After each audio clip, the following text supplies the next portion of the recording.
بسم اللہ الرحمن الرحیم۔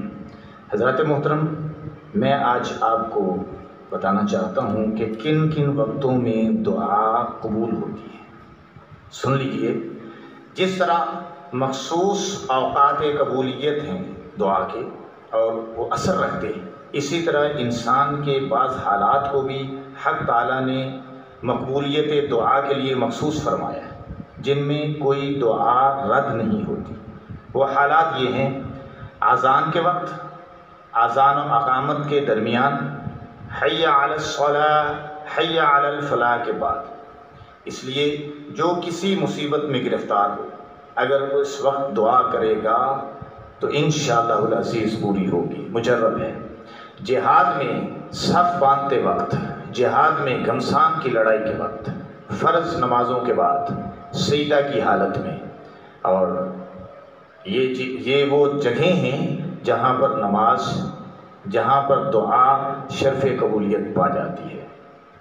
تلاوت قرآن کے بعد، اور بالخصوص ختم قرآن کے بعد، اور بالخصوص پڑھنے والوں کی دعا بنسبت سننے والوں کے زیادہ مقبول ہوتی ہے۔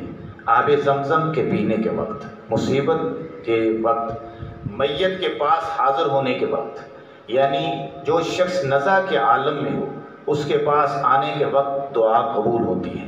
مرغ کے آواز کرنے کے وقت، مرغ کے آواز کرنے کے وقت، یہ بخاری و مسلم اور ترمذی اور نسائی میں یہ موجود ہے حدیث۔ مسلمانوں کے اجتماع کے وقت، مجالس ذکر کے وقت اللہ پاک دعاؤں کو قبول فرماتے ہیں، اور امام جب کہتا ہے وَلَضَّالِّينَ تو اس وقت، اس کے کہنے کے وقت۔ یہ بھی مسلم، ابو داؤد، نسائی، ابن ماجہ کے اندر حدیث موجود ہے۔ اقامت نماز کے وقت، اقامت نماز کے وقت، لیکن ان اوقات میں دل میں دعا کریں، دل میں دعا کریں۔ یہ نہیں کہ ہاتھ اٹھا کر کھڑا ہو جائے، بلکہ دل میں دعا کرے گا ان اوقات میں، اقامت نماز کے وقت اور بارش کے وقت۔